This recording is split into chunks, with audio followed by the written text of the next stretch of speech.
हमारा periodic table कभी ख़त्म क्यों नहीं होता? हमारे पास मिसाल के तौर पर ऐसे एलिमेंट्स क्यों नहीं हैं जिनमें 300 प्रोटॉन्स हों? या फिर सोचें कि अगर किसी एलिमेंट में 1000 प्रोटॉन्स हों। इसका सीधा सा जवाब यह है कि जितने एलिमेंट्स भारी होते जाते हैं वो इतने ही ज़्यादा अनस्टेबल यानी गैर मुस्तहकम हो जाते हैं। मिसाल के तौर पर वो एलिमेंट्स जिनका एटॉमिक नंबर 83 से ऊपर है, इनका कोई भी स्टेबल यानी मुस्तहकम आइसोटोप नहीं होता। इनके सारे आइसोटोप्स रेडियो आइसोटोप्स होते हैं, यानी जल्दी या देर में ये डिके हो जाएंगे। और अगर आप इससे भी ज़्यादा भारी एलिमेंट्स को देखें तो वो तकरीबन फ़ौरन ही डिके हो जाते हैं और कोई इम्कान नहीं है कि वो कुदरती तौर पर मौजूद हों। लेकिन ये शुरू में ही अनस्टेबल क्यों होते हैं और ये डिके कैसे करते हैं, और हम इसको इस्तेमाल करके स्मोक डिटेक्टर्स कैसे बनाते हैं, आइए जानते हैं। तो सबसे पहले अपने आप से ये सवाल करते हैं कि भारी न्यूक्लियस असल में अनस्टेबल क्यों हो जाते हैं। इसका जवाब यह है कि यहाँ दो कुदरती फोर्सेस एक दूसरे के खिलाफ काम कर रही हैं। पहली है पुरानी जानी मानी कूलम्स रिपल्शन यानी इलेक्ट्रिक फोर्स। सारे मस्बत प्रोटॉन्स एक दूसरे को रिपेल यानी एक दूसरे से दूर जा रहे हैं। यही वो फोर्स है जो न्यूक्लियस को तोड़ने की कोशिश करती है। लेकिन फिर वो कौन सी फोर्स है जो न्यूक्लियस को इकट्ठा रखती है? पता चलता है कि एक और भी मजबूत तर फोर्स है जिसे न्यूक्लियर फोर्स कहते हैं। और ये फोर्स एक अट्रैक्टिव फोर्स है और यही न्यूक्लियस को इकट्ठा रखती है। और ऐसा इसलिए होता है क्योंकि मजबूत न्यूक्लियर फोर्स को इलेक्ट्रिक फोर्स पर दो फायदे हासिल हैं। पहला ये कि ये कुदरत की सबसे मजबूत फोर्स है, तो ये तो कमाल की बात है। लेकिन एक और बात भी है। देखें, कूलम्स रिपल्शन यानी इलेक्ट्रिक रिपल्शन प्रोटॉन्स के दरमियान होती है क्योंकि ये चार्ज्ड पार्टिकल्स के दरमियान होती है। न्यूट्रॉन्स इसमें शामिल नहीं होते, ठीक है, लेकिन मजबूत न्यूक्लियर फोर्स में प्रोटॉन्स और न्यूट्रॉन्स दोनों शामिल होते हैं। तो ये सब मिलकर मजबूत न्यूक्लियर अट्रैक्शन में हिस्सा लेते हैं। इसीलिए हमारी कायनात में बहुत से स्टेबल न्यूक्लियस पाए जाते हैं, क्योंकि मजबूत न्यूक्लियर अट्रैक्शन इलेक्ट्रिक रिपल्शन या कूलम्स रिपल्शन पर हावी हो जाती है। लेकिन इलेक्ट्रिक फोर्स के मुकाबले में मजबूत न्यूक्लियर अट्रैक्शन में एक कमी है, और वो ये है कि ये एक शॉर्ट रेंज यानी मुख्तसर हदूद वाली फोर्स है। इसका मतलब क्या है? देखें, अगर आप सिर्फ एक प्रोटॉन पर ध्यान दें तो इससे इस न्यूक्लियस में मौजूद बाकी सारे प्रोटॉन्स रिपेल कर रहे हैं, चाहे वो जितने भी दूर हों, क्योंकि इलेक्ट्रिक फोर्सेस लॉन्ग रेंज्ड यानी तवील फासी फोर्सेस होती हैं। फर्क नहीं पड़ता वो कितने दूर हैं, इलेक्ट्रिक फोर्स फिर भी काम करती है। इसलिए ये प्रोटॉन बाकी सब प्रोटॉन से रिपेल हो रहा है। लेकिन न्यूक्लियर फोर्स शॉर्ट रेंज्ड होती है। इसका मतलब ये है कि चाहे ये बहुत मजबूत हो और सब कुछ, सिर्फ वही चंद प्रोटॉन्स और न्यूट्रॉन्स जो इसके करीब हैं वही इसके पड़ोस में हैं। सिर्फ वही इसे अट्रैक्ट या जज्ब कर सकते हैं, जो दूर हैं वो इस तक नहीं पहुंच सकते। उनकी न्यूक्लियर फोर्सेस शॉर्ट रेंज्ड होती हैं।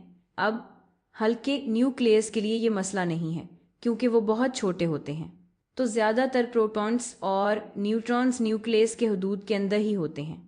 लेकिन जब न्यूक्लियस भारी होता जाता है तो क्या होता है? सोचें, एक इंतहाई सूरत हाल तस्वर करें। अगर बहुत ज़्यादा प्रोटॉन्स और न्यूट्रॉन्स हों तो सारे प्रोटॉन्स इसे रिपेल करेंगे, तो इलेक्ट्रिक फोर्स इस प्रोटॉन पर बहुत ज़्यादा हो जाएगी। लेकिन सब पार्टिकल्स इसे अट्रैक्ट नहीं करेंगे, सिर्फ वही जो पड़ोस में हैं वही अट्रैक्ट करेंगे। इसका मतलब ये है कि अगर पार्टिकल्स यानी ज़रात बहुत ज़्यादा हों और न्यूक्लियस बहुत बड़ा हो जाए तो आखिरकार इलेक्ट्रिक फोर्स हमारी मजबूत न्यूक्लियर फोर्स पर हावी हो जाएगी और यही इसे अनस्टेबल बना देगी।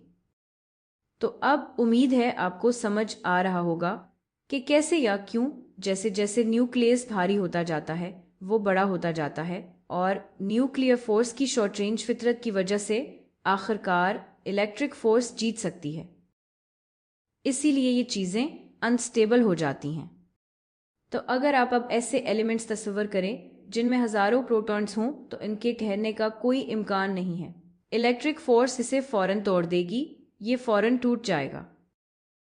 लेकिन पीरियाडिक टेबल में जो भारी एलिमेंट्स हैं इनका क्या होगा? यहाँ मजबूत न्यूक्लियर फोर्स किसी हद तक उन्हें थाम सकती है, लेकिन हमेशा के लिए नहीं।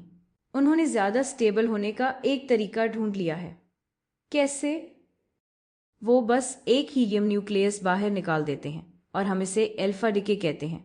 हम इसे अल्फा डिके इसलिए कहते हैं क्योंकि जब पहली बार इसे दरियाफ्त किया गया था, हमें नहीं पता था कि ये पार्टिकल कौन सा है, तो हमने इसे अल्फा पार्टिकल कह दिया। लेकिन बाद में हमें पता चला कि ये तो बस एक हीलियम न्यूक्लियस है जिसमें 2 प्रोटॉन्स और 2 न्यूट्रॉन्स होते हैं। अच्छा, अब इससे काफ़ी सवालात पैदा हो सकते हैं। पहला सवाल ये हो सकता है कि ये चीज़ कैसे स्टेबल बनाती है। आप देख सकते हैं कि अब डॉटर यानी नया पैदा होने वाले न्यूक्लियस में पार्टिकल्स कम हैं, तो ये पेरेंट यानी सबसे पहले न्यूक्लियस से थोड़ा छोटा हो गया है। अगर ये छोटा है तो मजबूत न्यूक्लियर फोर्स के लिए इसे थामना इतना ही आसान हो जाता है और इसलिए ये पेरेंट न्यूक्लियस से ज़्यादा स्टेबल हो जाता है। अब इसका ये मतलब नहीं कि ये बिल्कुल स्टेबल हो गया है। ये अब भी एक रेडियोआइसोटोप हो सकता है और इसमें मज़ीद अल्फा डिकेज भी हो सकते हैं, जो बिल्कुल मुमकिन है। अच्छा, फिर एक और सवाल जो मेरे जहन में आता है वो ये है कि सिर्फ हीलियम न्यूक्लियस ही क्यों, कुछ और क्यों नहीं? ये ख़ास तौर पर यही क्यों बाहर निकालता है? इसका मुख्तसर जवाब ये है कि हीलियम न्यूक्लियस बहुत ज़्यादा स्टेबल होता है और इसीलिए ये ज़्यादा एनर्जेटिकली फेवर्ड या पसंद होता है, और यही होता है। अच्छा, एक और सवाल ये हो सकता है कि जब चीज़ें स्टेबल होती हैं तो एनर्जी कम हो जाती है, ठीक है? अब इसमें पेरेंट न्यूक्लियस के मुकाबले में कम एनर्जी होनी चाहिए, यही स्टेबल होने का मतलब है। लेकिन अगर ऐसा है तो वो एनर्जी कहाँ गई? वो एनर्जी इन पार्टिकल्स की काइनेटिक एनर्जी की सूरत में बाहर आती है।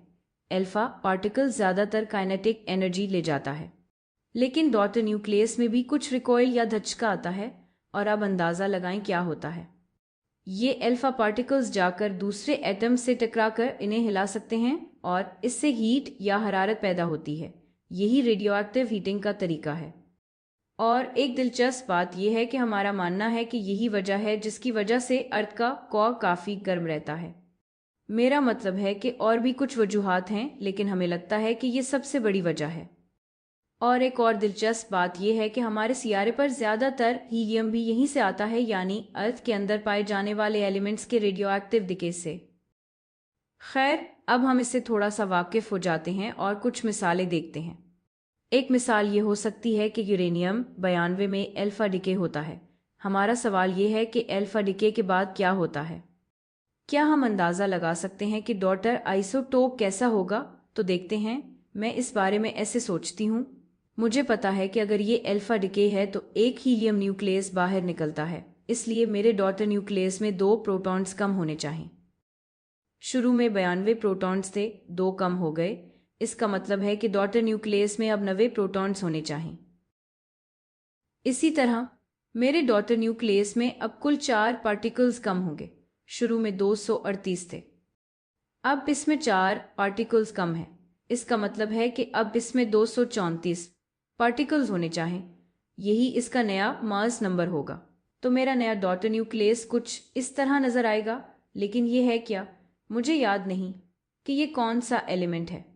अब ये यूरेनियम नहीं रहा क्योंकि ये 90 है और मुझे याद नहीं। आपको याद रखने की ज़रूरत नहीं, इसीलिए हमारे पास पीरियाडिक टेबल है। अगर मैं पीरियाडिक टेबल देखूं तो 90 यहाँ पर है, तो ये है माजरत थोरियम।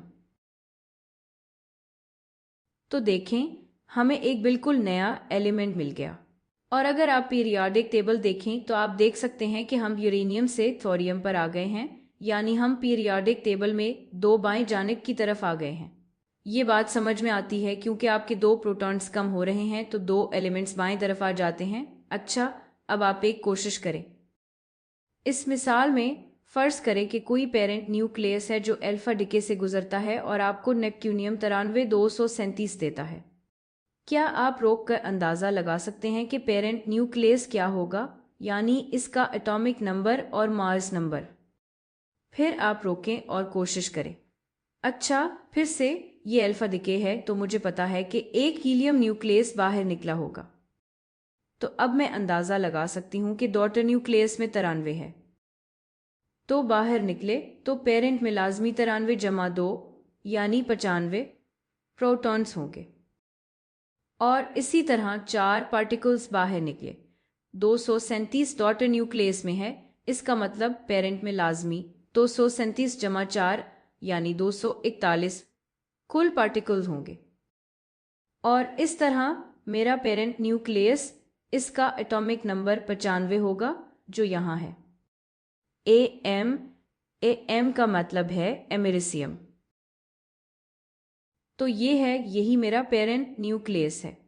और फिर से अगर आप पीरियोडिक टेबल देखें तो अल्फा डिके के बाद हम पीरियोडिक टेबल में 2 एलिमेंट्स बाएं तरफ आ गए हैं।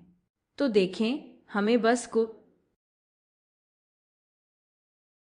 प्रोटॉन्स और न्यूट्रॉन्स का हिसाब रखना है। ये वैसे ही रहते हैं क्योंकि कुछ बदल नहीं रहा। यहाँ कुल प्रोटॉन्स और न्यूट्रॉन्स की तादाद यहाँ के कुल प्रोटॉन्स और न्यूट्रॉन्स के बराबर होगी। और अगर आप इसका हिसाब रखें तो हम पेशन गोई कर सकते हैं कि हमारा डॉटर न्यूक्लियस क्या होगा या पेरेंट न्यूक्लियस क्या होगा। अब मैंने ये मिसाल इसीलिए लिया है क्योंकि यही वो रेडियो आइसोटोप है जो स्मोक डिटेक्टर्स में इस्तेमाल होता है।